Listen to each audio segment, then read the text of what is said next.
Episode 98, the greatest bowler of all time, Jason Belmonte, aka Belmo.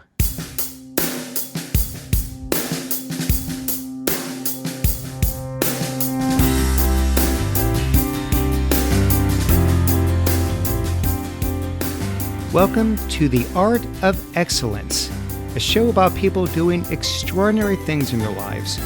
I'm your host, Glenn Zweig. Thanks for joining me.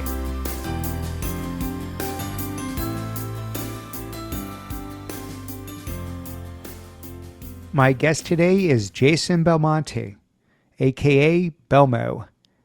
Jason is an Australian pro bowler.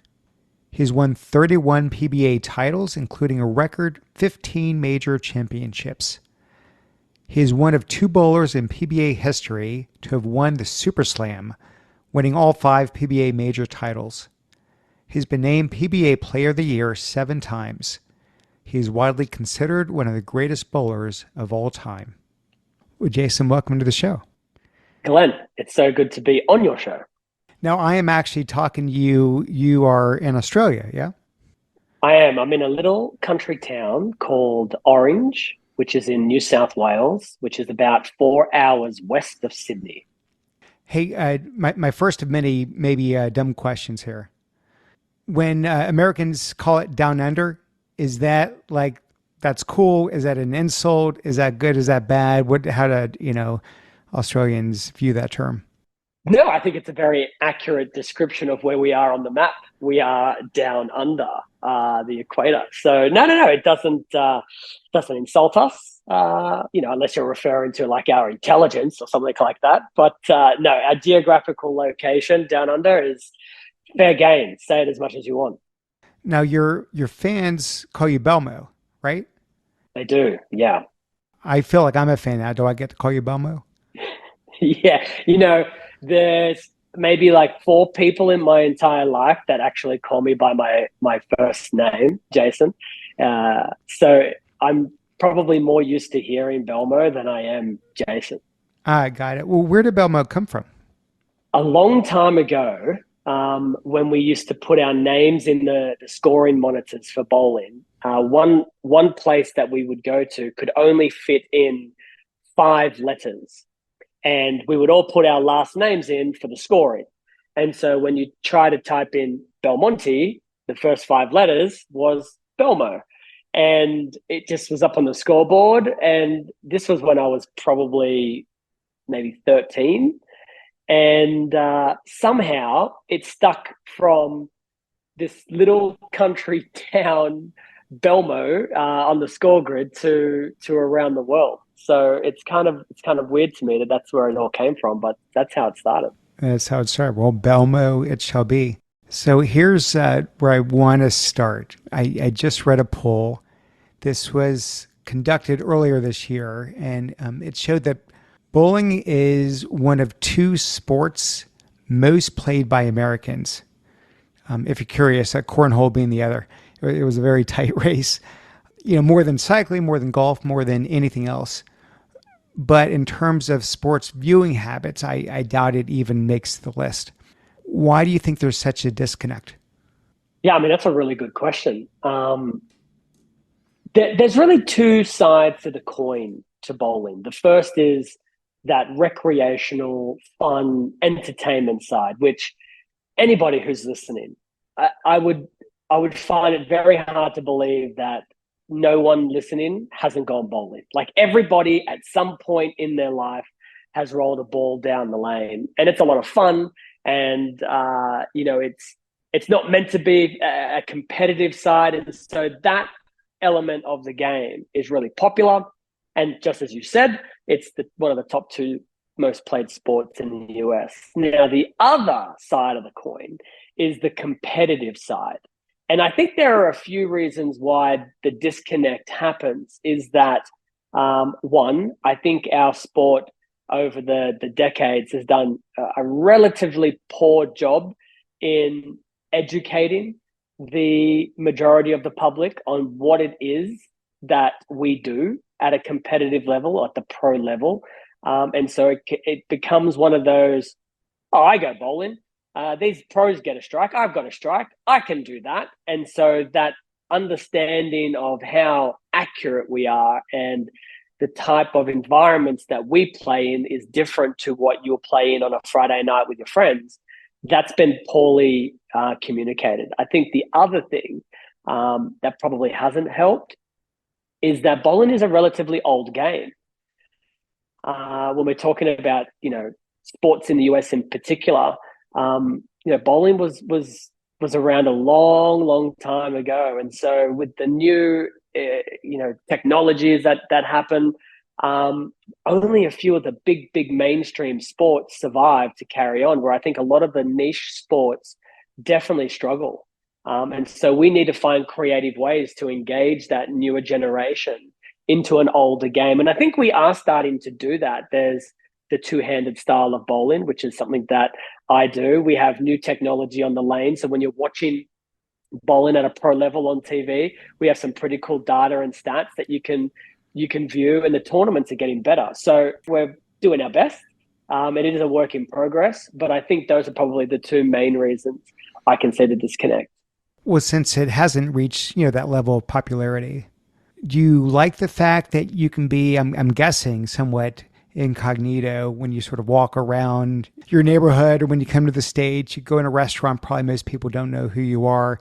Or do you wish that you had that star appeal like a Tiger or Michael Jordan, where you get bombarded with autograph seekers wherever you go? I mean, you're certainly as dominant in this sport as they are in theirs. Is that something that you're envious of, or are you actually glad that it's more, low key from that perspective? Yeah, the selfish side of me is I'm glad. And even though I don't get bombarded, I do get recognized, but it is in very low volumes. And so it's kind of nice when you meet a fan, at a Starbucks or at the airport or at a restaurant, and you take that photo and you can have a chat with them, and it's not the paparazzi style fame. But if I did have the paparazzi style fame, then I think the game would be healthier. It would be more popular. It would be better for all the other bowlers around the world if I had that type of fame. But I often tell my family that, I love the idea that when I'm outside of a bowling center, I can pretty much go and do whatever it is that I want, and I don't have to worry about, if I'm, I don't know, pulling a wedgie out and there's a photographer capturing that moment to share across all the websites. It's nice to not have to worry about that. Although Belmo, that probably would go viral, I must say. So something Yeah. and we'll get back to the viral videos because you got a number of those as well. But I want to talk about your origin story. Your parents actually owned a bowling alley by the time you came along. So is it true that you first threw a bowling ball when you were 18 months old? Or maybe rolled a bowling ball, should I say? Yeah, I was only a couple of weeks old when my parents finished building the bowling center. And so it's been in my life since I was born. The really funny part of all of this is both of my parents had never bowled a ball in their life before building a bowling center. And the idea of the business just came about when we had some family from Sydney who were in this little country town. It was pouring down rain.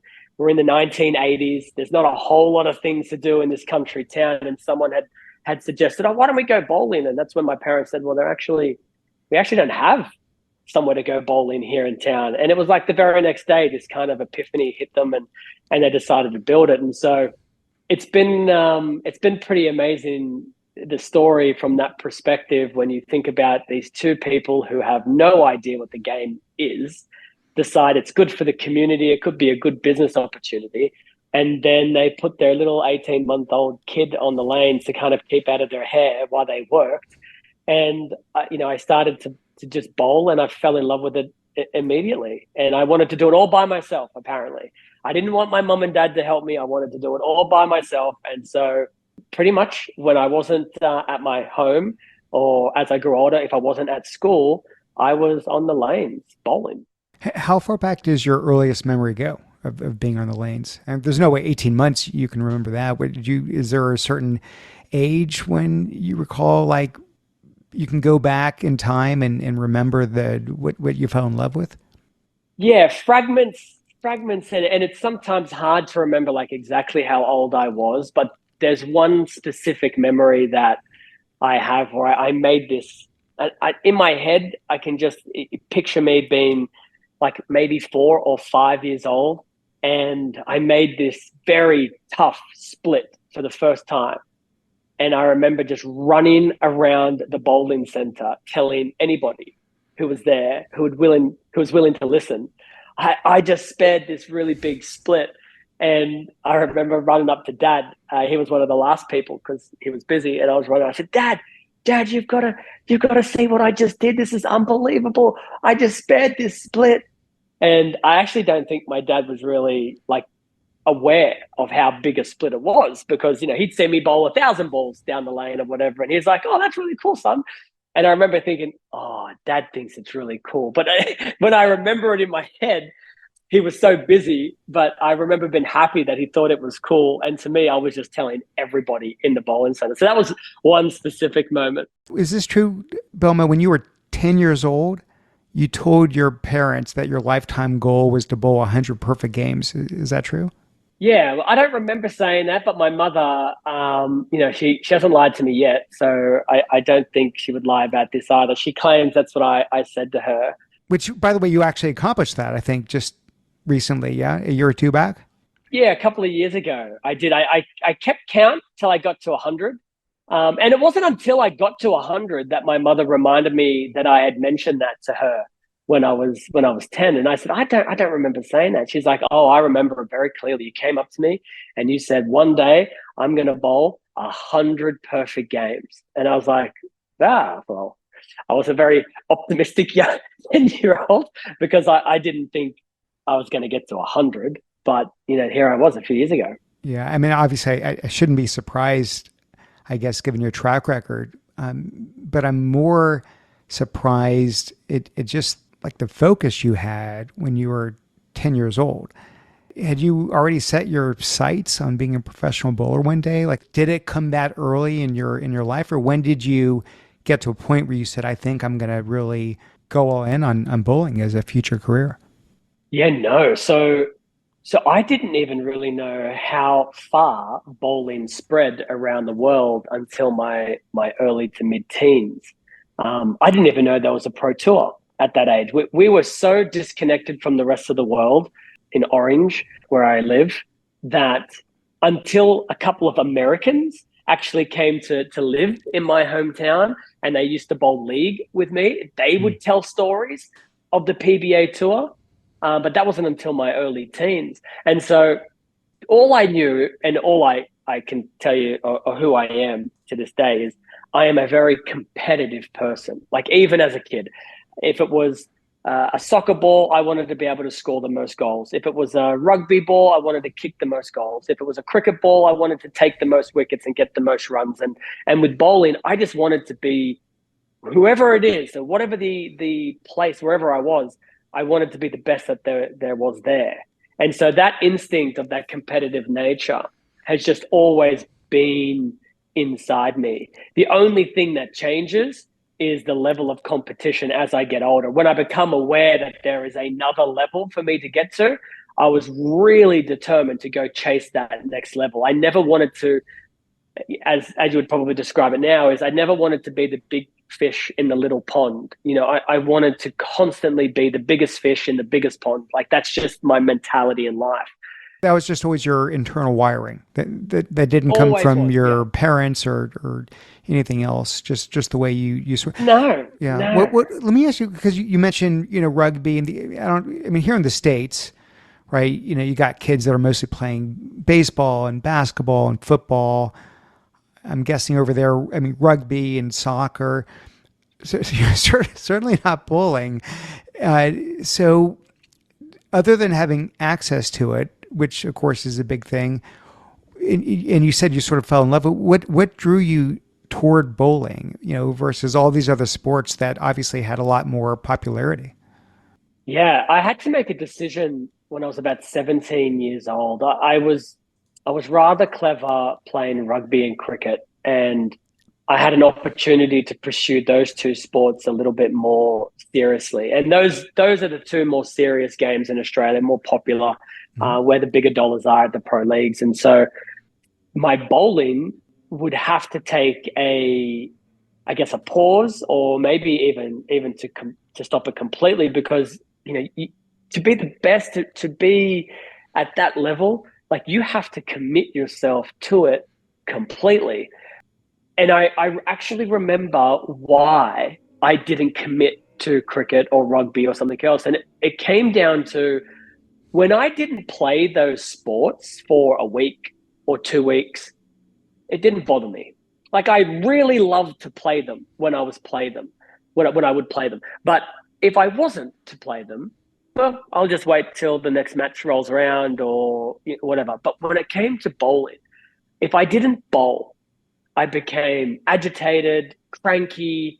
I wanted to go bowling more than anything else. And that was really the sign for me to be like, you love this more than anything else. And you don't know where it's going to take you. And you know that bowling isn't as mainstream as the other sports. And maybe financially, it's not going to be as lucrative for you, but you're going to love it. And you're going to love it more than anything else that you do. And maybe it's probably worth pursuing something out of love more than money. Hmm. Well, before we move on to the start of the career and the rest of your life, I mean, back to the childhood piece, something I didn't mention. Of course, everyone that watches and will listen to this knows that you have this really unique signature two-handed technique. It started when you were a kid, as I understand it, and like most kids, you probably didn't have the strength to bowl with one arm. Of course, most kids get older, they get stronger. They don't want to look like the little kid. They change their technique and go with the one arm. Didn't seem like you got that memo. So you just sort of, stuck with it. I take it you're not much of a conformist, huh? No, no. And it wasn't because I wasn't told I should change. I mean, I was told every single day by people around me that when I got to an age old enough to be able to swing a ball more traditionally, I had a lot of people saying, "Hey, I think it's time. You're a big boy now. You can bowl like the rest of us." And then, just as you stated, because I started at 18 months old, it was such a young age. I had learned to develop this style where I could carry the ball with two hands. And as I was getting older, while everybody was trying to conform me to bowl traditionally, the one thing that I could do that no one else could do in town was I could hook the ball a lot. I'm talking about the big wheel. And that was cool to me. I love being able to do that. And so while I was doing that, and everyone was trying to convince me that I shouldn't be doing this way, it didn't make a whole lot of sense because it wasn't fun. I didn't feel like I was bowling. I kind of felt like I was just rolling a ball down the lane. Like, it didn't feel like I had a connection to the game. And so after I tried the traditional style like once or twice, I'm like, nope, this isn't for me. And so I just kind of dedicated myself to bowl, a two-handed delivery, kind of like what has been dubbed now like the Belmo style. And it allowed me to generate a lot of advantages in my gameplay as I grew older, which I had no idea that this was going to be the path that I was going to take because of the style. But I'm very grateful that I was stubborn and that I kind of, went with what felt right rather than, as you say, becoming a conformist. Yeah. Well, but when you're a kid and you're not a conformist, and I completely appreciate that there was something about, and we'll get more into the technique itself, but there obviously was something about it, like you said, the spin, maybe speed as well. But when everyone else is going one direction and you're sticking with the direction that's generally poo-pooed, right, and ridiculed, I mean, as a kid, that's gonna make you feel, I would think, a little bit like an outcast. No?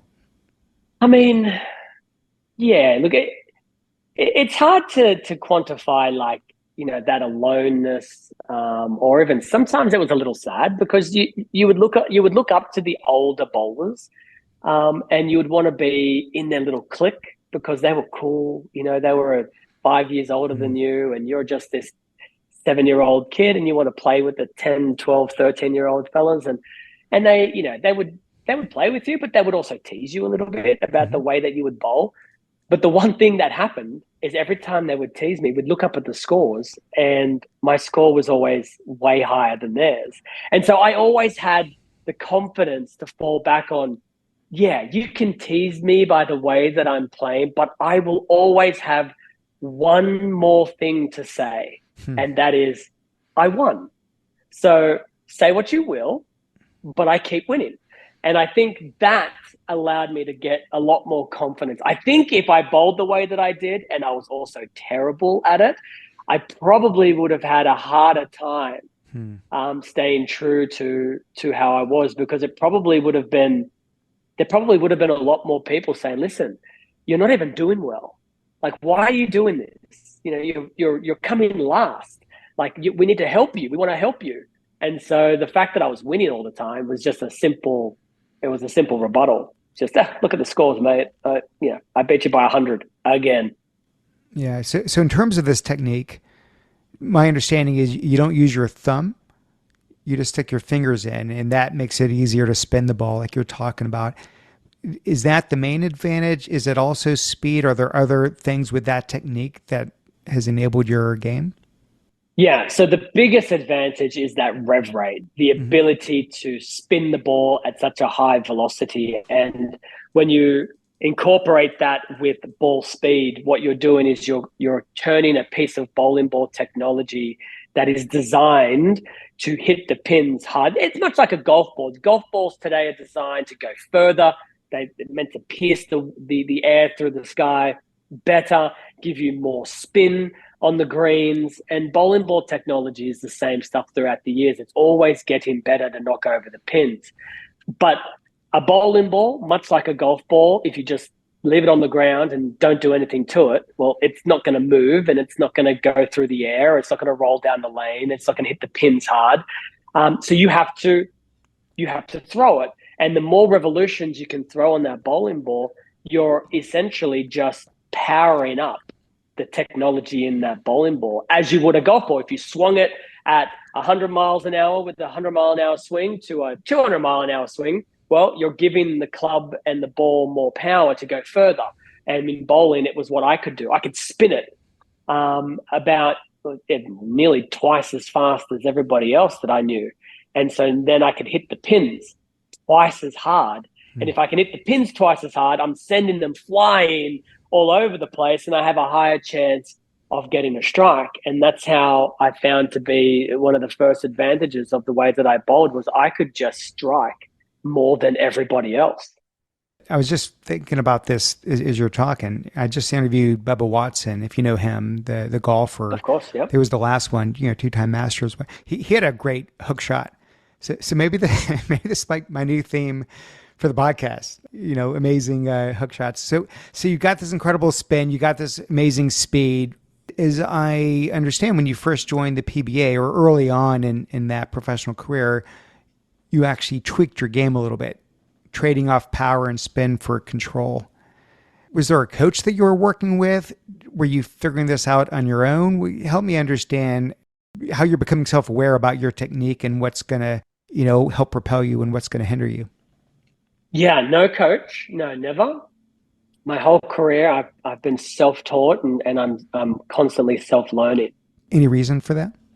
Well, it started with nobody wanted to help. Hmm. That's kind of how it really kind of started, was when I was younger and I was getting better. There was no coach that understood the way that I played the game, and therefore the textbooks and the videos and the seminars that they would go to become better coaches didn't have my technique. Essentially, I was the father of all of this Hmm. this two-handed bowling, and so no one was brave enough to kind of break it down and create another chapter in these modules. Right? It was just, we can't help you. You bowl differently. We're sorry. And so that wasn't. I mean, that was fine, but to me, that wasn't good enough to just be like, well, no one can help me. Like, no, I can help myself. Like I feel like I know when I throw a good shot and I know when I throw a bad shot. So now you need to start coaching yourself, understanding what causes the bad shots and what causes the good shots. And so from an early age, I started to dissect my own game. Once you do that long enough, you come to find that you really only trust yourself. I have a very hard time allowing someone into my game. People over the years, in the last say 10 to 15 years, people have come and gone, and they have insisted on helping. They want to be a part of it, or they think they can help, and it really hasn't worked. Not because I don't think they had a lot to offer, but I think it was really more me just closing the door a little bit on that relationship, because I was like, I don't know, man. Like, I'm changing a lot of these things because someone else sees something that I'm not seeing, and I haven't done this way at all in my career. So, maybe we just shut the door on that, and we just learn as much as we can, and we self-identify those issues and work on them. I do understand that when you do it that way, sometimes progress takes a little longer because I'm not a world-class coach. I don't know everything about the game, and there are things that I'm still learning to this day. And so through experience and through just guess and check type stuff, yeah, it takes me a little bit longer sometimes, but then there are other things where I feel very connected to it, where within minutes I've corrected a huge flaw. Hmm. And then I say to myself, I don't think anyone else could have done it this fast. So, like, you're doing all right. The other main reason I don't want to have a coach is then I have to give credit to somebody else. I don't want to give credit to anyone. I want to claim all the credit for myself. As soon as someone starts helping me, and I start winning major championships, I got to tell, I couldn't have done it with Coach John over here. He's the one that's helped me win the championships. No, thank you. I want to claim it for myself. Yeah. Do me a favor before we move on. Would love for myself, for my audience, to have a quick bowling for dummies lesson here. Because you mentioned earlier how people watch and like, oh, I can bowl strikes at the local lanes and not a big deal. And I've broken 200 and not a big deal.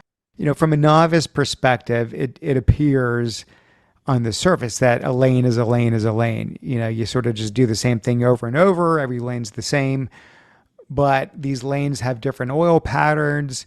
You've got different balls, and not just different weights, I assume, but other things that make the balls different. You got different stances, different styles, different approaches.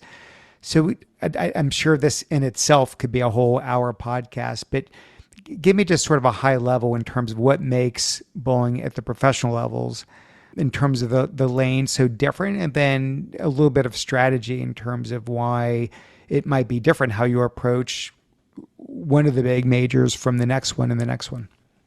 Yeah, I like to use golf as the comparison because there are so many similarities between the two sports that it's a little bit scary. But if you imagine a golfer, he looks into his golf bag and there's a range of clubs, and those clubs are all designed to hit a golf ball a certain way, certain height, certain length.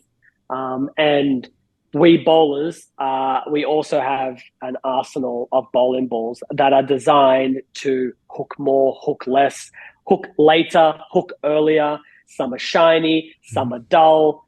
The internal weight block and core of a bowling ball can also vary. So it could spin fast or it could spin slow. And all of these bowling balls are tools for us to then combat the oil pattern, as you suggested a minute ago. And that oil pattern, much like a golf course, they're all very different. And you can make a golf course super easy. No bunkers, no waters, no slopes on the greens, just wide open green pasture with a hole in the middle of the green.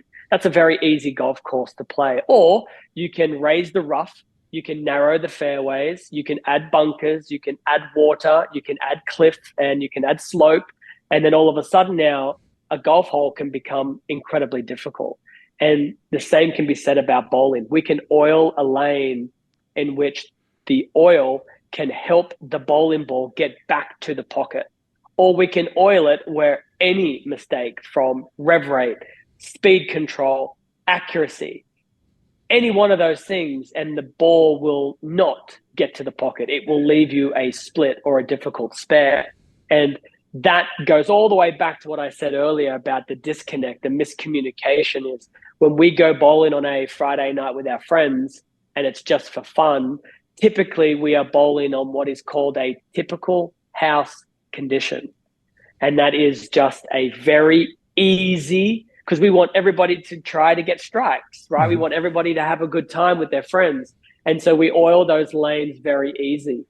At a pro level, I'm trying to hit a dime at 45 feet repetitively over and over and over again. And if I miss that dime, it could be the difference between a strike, a split, winning a championship, losing a Hmm. championship. And on top of all of that, the oil on the lane, it doesn't stay the same. Every time I throw the ball down the lane, my ball is reacting with that oil, and therefore it is manipulating the pattern. So if I were to bowl on lane 5, as an example, and I aim at my target and I get my strike, if I were to wait a game or two and come back to lane 5 and I stood in the same spot, I hit the same target, and I did everything identical to the last time I was there, I may not get a strike because the oil has now moved. But that oil is invisible. So I don't know that it's changed. I have to be able to use this internal instinct, this feeling like I think it's time. I think my experience is telling me by this point in the day, this oil pattern has changed enough where I need to make adjustments without actually seeing the environment. And that's probably the hardest part of our game. No other game do I know where your adjustments are based on pure blind feel. Hmm. Very, very rare. Like in any sport, like again, we use golf. If I can see the water to the left, then I know not to hit it to the left. But imagine if I were to blindfold somebody and they knew the last time they played this hole, the water was to the left. And so they were like, you know what, I'm going to aim right because I remember this hole. It's the water's to the left. And then they hit the ball to the right. We take the blindfold off, but now I've moved the water from the left over to the right.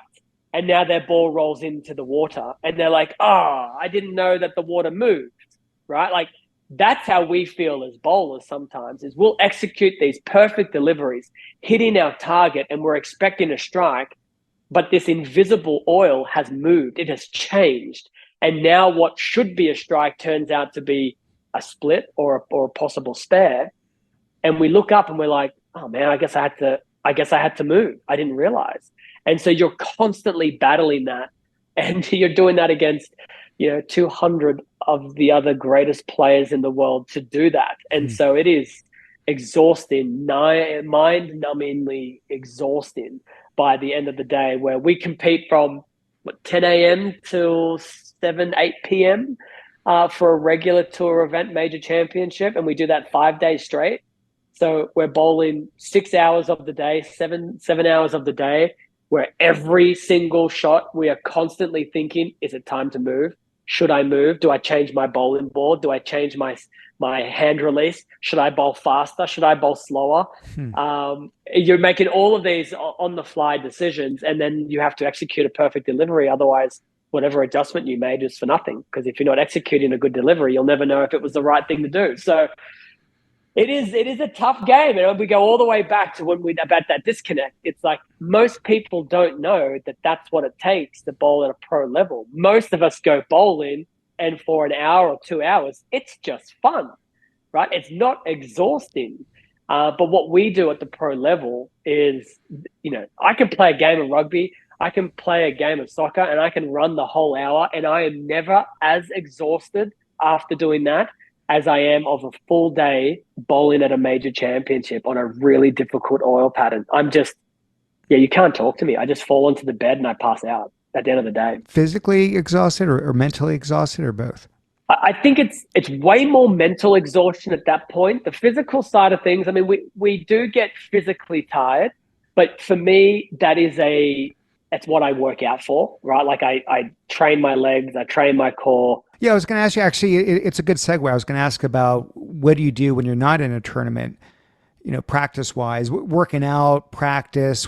Can you give me a behind the scenes? Like today, you're you're not in a tournament. So are you hours and hours and hours at the lanes, or how do you and what do you do to sort of push for, I don't know, continuous improvement? Yeah, well, the two sides of it, right, are conditioning, like Hmm. making sure that your mind and body is in the best possible condition to compete, and then the other is the physical part of your game, is making sure that your swing is in line, or your footwork is solid, your balance is solid, you're repeating your releases really well. And so when I'm not competing, I'm typically every day at the gym. Now, what we do at the gym as bowlers to what like a linebacker would do at the gym for football is very different. What I want to do is I want my legs to be able to survive incredibly long hours of my footwork, my balance. So I need strong thighs, I Hmm. need strong hamstrings, and I need them to be incredibly, to have a very high endurance rate. Because, like I said, we will bowl for 7 hours a day, 5 days straight. And by the last game, I need to know that my legs are going to be underneath me for that final delivery, which in more cases, often than not, is I need a strike to win. And that's when you need to be physically ready to go. In terms of core, it's about the flexibility of bending motion, that being able to have that torque, that turning of your hips and your lower back to create that motion of bowling, much like a baseball pitcher, right? Like they have this big action, this torque of their shoulder rotating and their hips turning towards the batsman. We bowlers kind of have a similar torque to our lower core, front and back. So you're working on that quite a lot. And then one of the things I'm actually just starting to incorporate, which maybe this is the stubbornness in me, and I actually don't know why I was so anti like meditation. I Hmm. think it was always in my own mind.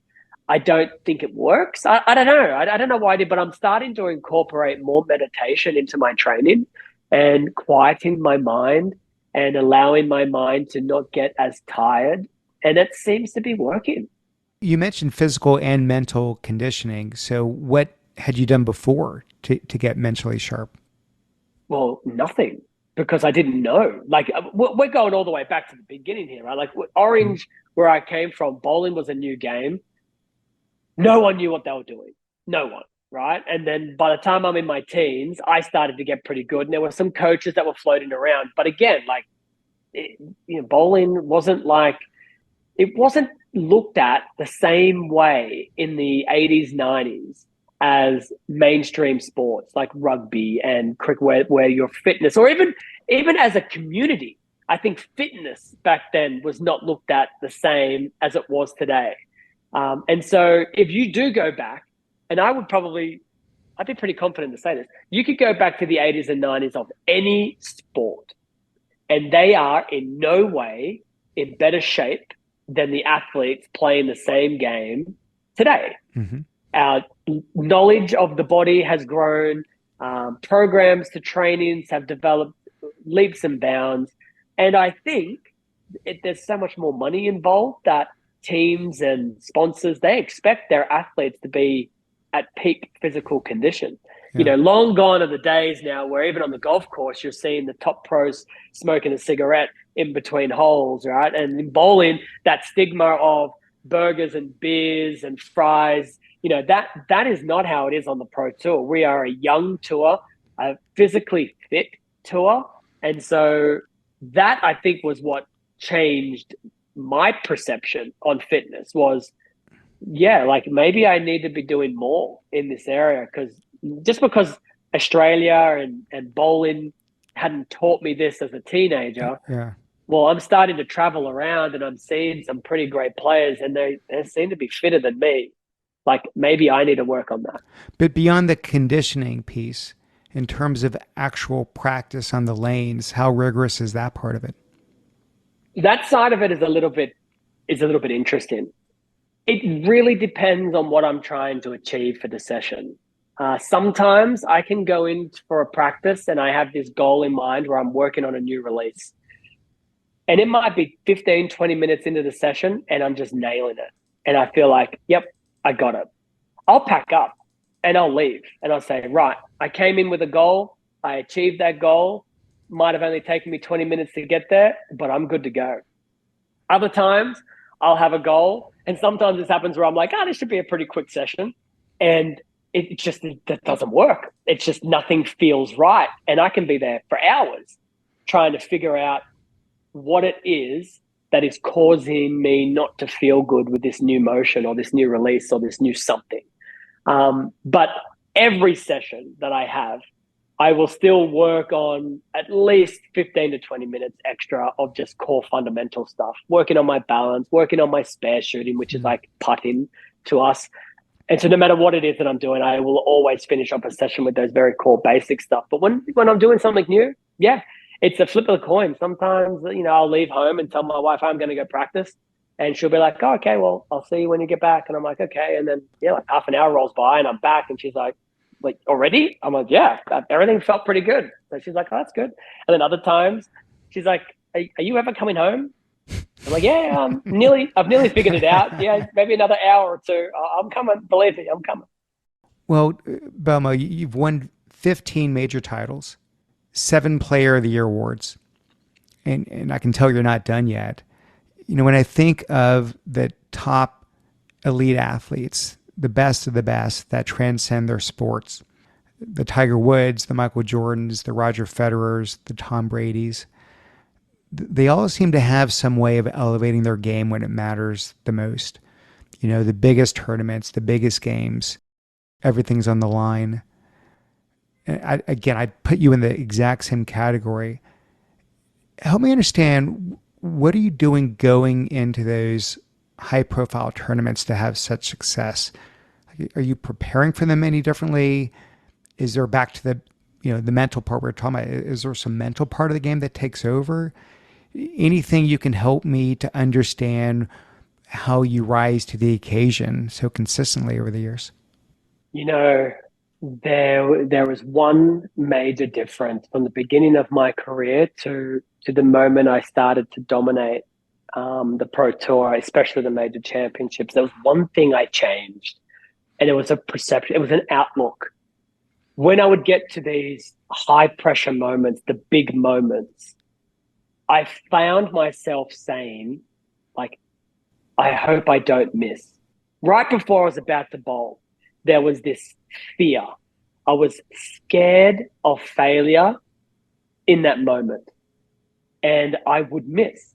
I wouldn't execute a great shot because I felt it. I could feel the hesitation. Mm-hmm. I didn't want to fail. And so I was so concerned about possibly failing that I essentially made myself fail because of the hesitation and the fear. And I remember sitting down after a loss one time, and the bowling center had cleared out and the stands were getting pulled down. And I was just sitting in the chair that I'd lost in. And I remember thinking, like, why are you so afraid of this? Like, this is what you were born to do. Like, you love this. Like, why is it so fearful for you? And so I made a commitment to myself then that the very next time I would put myself into that position, I would stop, pause, look around, and realize where I was. Then from that, I would say, there isn't a single person that's here or maybe watching on TV that doesn't want to trade spots with you right now. You are on the biggest stage. You have an opportunity to do what you love, and you have a chance to win one of the biggest tournaments in the world. Everyone would give an arm and a leg to be where you are right now. And so enjoy it. Like, love this moment. Win, lose, whatever. But be where you are in the real moment, in the moment. Be there and enjoy it. Don't be worried about the result or the fear of losing. And it was like this weight fell off my shoulders. It was like, yeah, I don't want to swap with anybody. Like, I don't want to be in the crowd watching someone else be in this moment. I want this moment.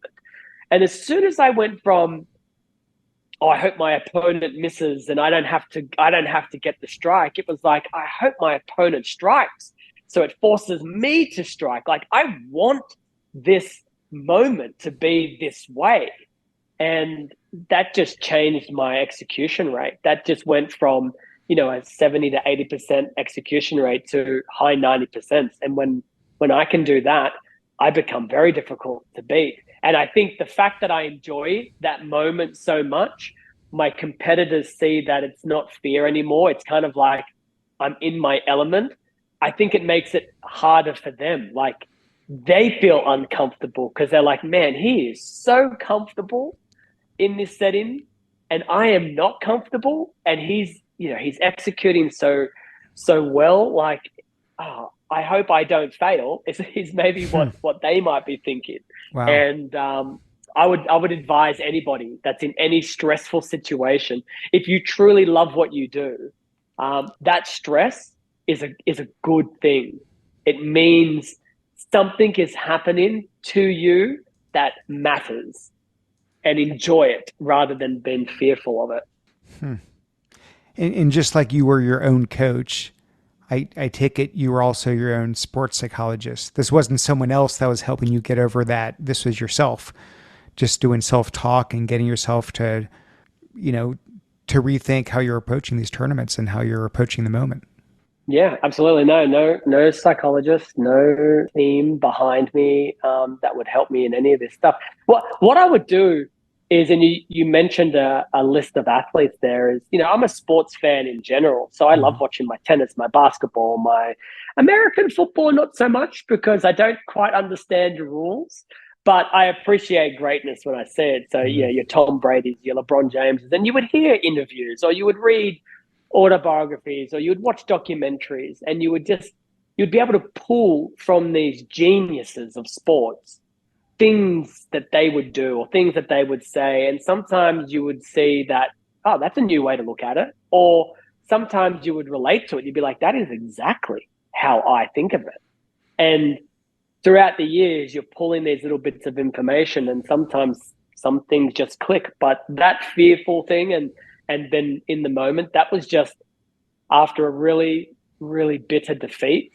I was just thinking in the chair going, why am I so scared of this? Like this should be like your element. This should be when you thrive the most because this is the most fun that you can possibly have is winning the championship. So let's change that philosophy. Hmm. Belmo, this is a quote of yours. With each title and accolade I achieve, it focuses me even more to continue to push forward and never be content with where I am. And of course, here you are. Like we said, 15 majors and counting. So when you have that kind of striving, does it ever make it challenging to actually enjoy what you've got?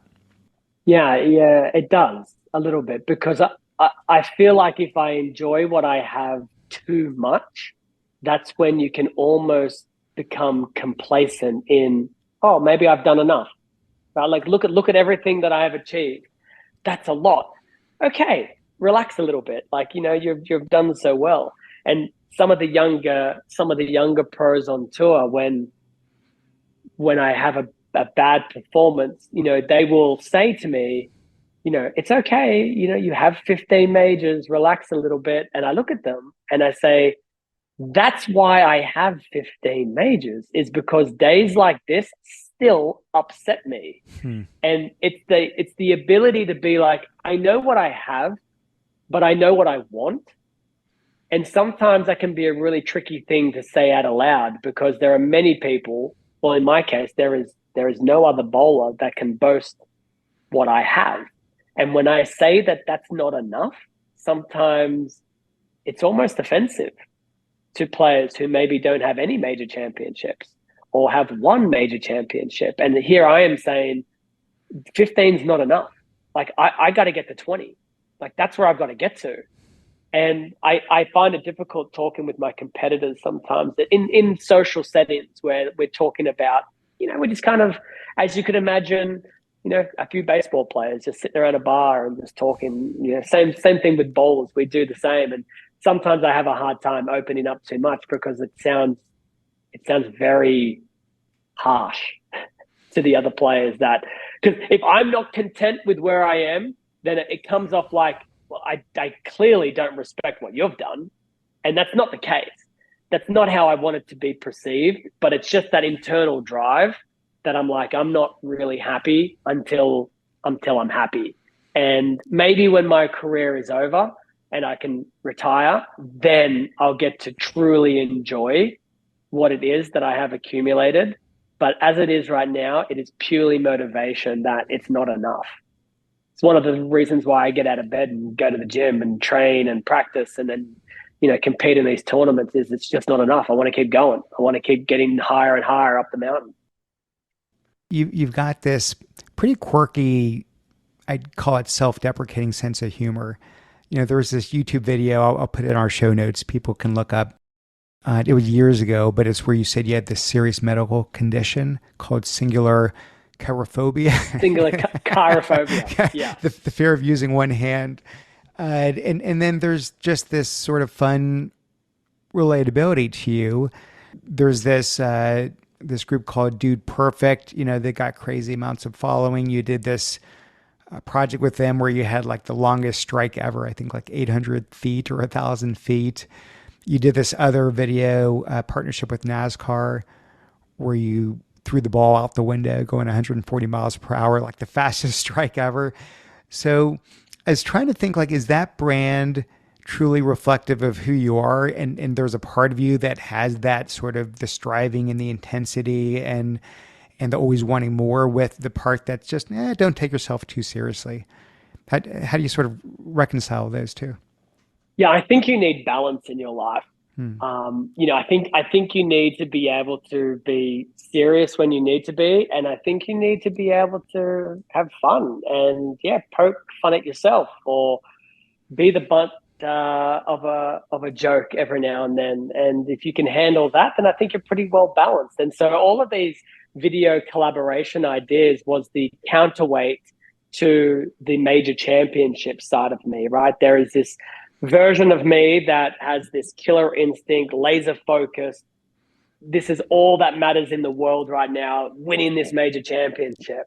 And then the counterweight is, I'm going to do something totally crazy and fun today by throwing a ball outside of a NASCAR at 140 miles an hour and get a strike, or I'm going to poke fun at the people, the traditionalists who don't like two-handed bowling. Well, I'm going to make up some disease that it's not just bowling I do with two hands. It's everything I do with two hands because of this made up and rare disease, which I might add, I cannot tell you how many emails or comments I got of people who would say, you know what, I was such a Belmo hater, but now I realize it's not your fault. You just have this disease. And I am conflicted to tell them the truth because I feel like I feel like this person, I'm not joking, hundreds, it maybe even thousands comments and emails. And they weren't playing with the humor. They weren't sort of going along with the joke.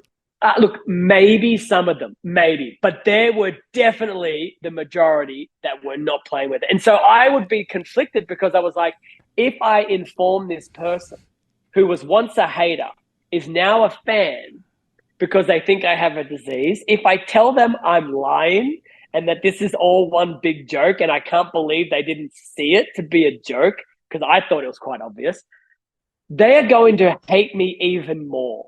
So there, like, sometimes I would be honest and other times I would just like send a thank you for your thoughts and prayers. I need them now more than ever. Like, I would say something back like that because I was paranoid that they were just going to like get quite aggressive back with me. Like, oh, so you don't have a disease. You made me think you had a disease and show compassion for you, but it was all one big joke. Oh, I hate you more than ever now. Now, yeah, you dug yourself a nice little hole there. Yeah. So sometimes I would just be like, no. Let's just run with the lie a little longer and let them figure it out for themselves. Other times I would be a little more honest and be like, hey, I'm just joking. So I ended up making another video, another one, where it was about singular chirophobia, but I cure myself of singular chirophobia. And the idea was, if you watch the first one, the struggles I have in everyday life using two hands for everything that I do, not just bowling. The second video goes into this experimental drug that cures me. And now I'm a normal person again. And it was just my way of like telling people, you need to watch the second video because I'm all cured now. I'm good to go. That's great. By the way, I was looking at your YouTube channel and couldn't help but notice there's a Air Jordan logo on one of your coats, and you've got your own Belmo silhouette that appears to be somewhat modeled after that kind of design as well. Is MJ one of your role models? The way that he played the game, there have probably been a few things as I've gotten older that I've learned about him that it's like, I'm not quite the same. Like, I'm not as addicted to gambling as Mike was, but the way that he approached basketball was always something that I just truly thought was remarkable. The first one there at the gym, the last one to leave, that type of mentality, the give me the ball, I love the moment, that aspect of his career where he was never afraid to take that shot, even if I think he said some quote like, he'd missed 1,000 shots before and it didn't stop him from taking that 1,001st. And that was kind of, I think what separated him from everyone else in his time was Mike was the I talk like I know the guy, but Mr. Jordan, I should probably say. He was never afraid to be given the responsibility for the final shot. He relished that moment, and I think that's definitely something that I relate to. And the fact that he would dominate people before even getting on the court. Like people had this fear about how great he was before he even laced the shoes up, and I wanted that same stigma about me. When I get onto the pair of lanes, I want my opponent to think he's already lost. We haven't thrown a ball yet. And so the Jordan logo with the silhouette of him doing the jump man, it just spoke to me. And I was like, you know what? I've got a silhouette very similar to that as well, of the Belmo, of my bowling style, the two hands kind of spread legged through the approach. And it just made a lot of sense to kind of use it as inspiration. Yeah, no, it's a great logo. I don't know if you saw the Michael Jordan documentary. Oh yeah. Yeah, absolutely. And so you probably saw that I think people like Michael Jordan, like Tiger Woods, I don't know if there's anyone around, especially in the game, that don't respect them. But I don't know that everyone likes them. Is there a part of you that sometimes can be in any way polarizing like that, just within the league?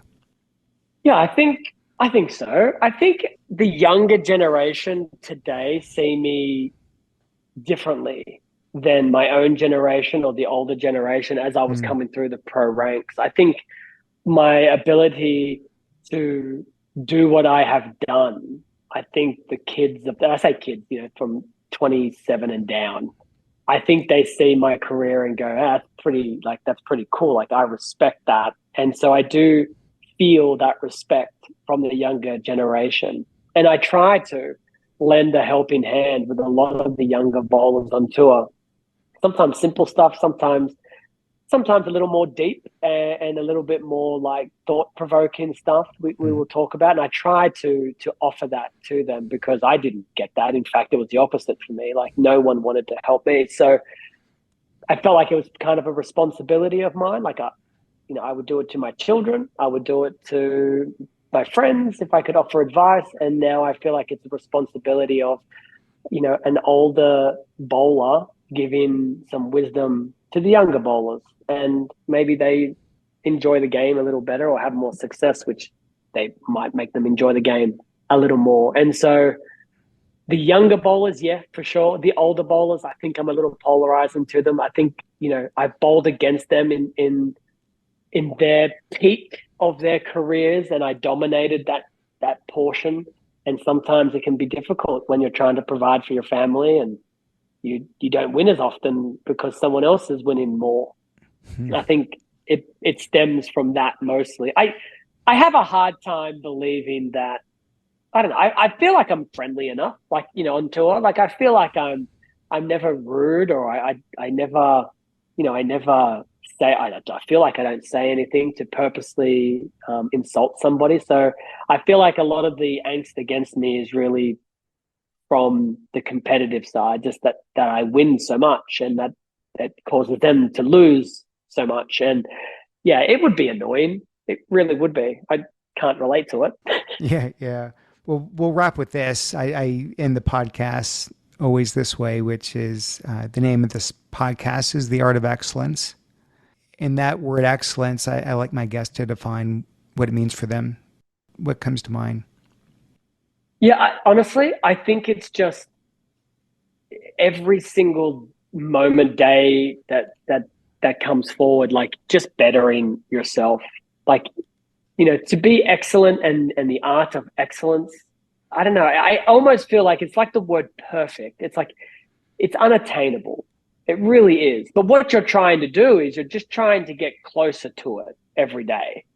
And when I go to bed at night, I look at my day that has just gone by and I think to myself, like, did I do everything I possibly could today to be better? And it could be to be a better dad or a better husband, a better bowler, better son, better brother. And some days you're like, no, I didn't really do enough. Like, I didn't call mum, I didn't see my sister for lunch or something like that. And so I don't know, the art of excellence to me is just about working and striving towards a better version of you every single day. And if you can get that happening, more often than not, yeah, you'll be in a better spot. Awesome. There's my quote. I love it. Belmo, thank you. This has been an absolute blast. I'm impressed not just with what you've accomplished with the titles and the greatest player and all that, but the way you bring yourself to life, your sense of humor, the like we talked about, just the fun you seem to be having. Thanks for doing this. Thanks for carving out time for me. Really, really enjoyed it. Nate, not a problem in the world. Thank you so much for having me. And thank you to your listeners for taking the time to listen.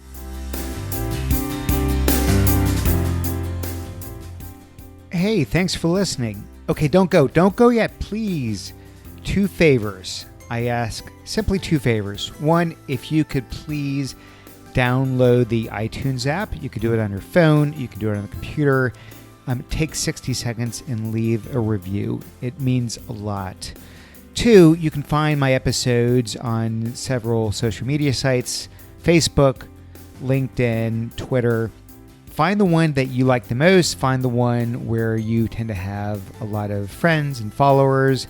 And if you could please either share it in the case of Facebook and LinkedIn, or retweet it on Twitter, that would mean the world to me. So those are the 2 asks I have. I love putting together this podcast. I hope you enjoy listening to it. Thank you so much, and I will see you again next time. Bye-bye.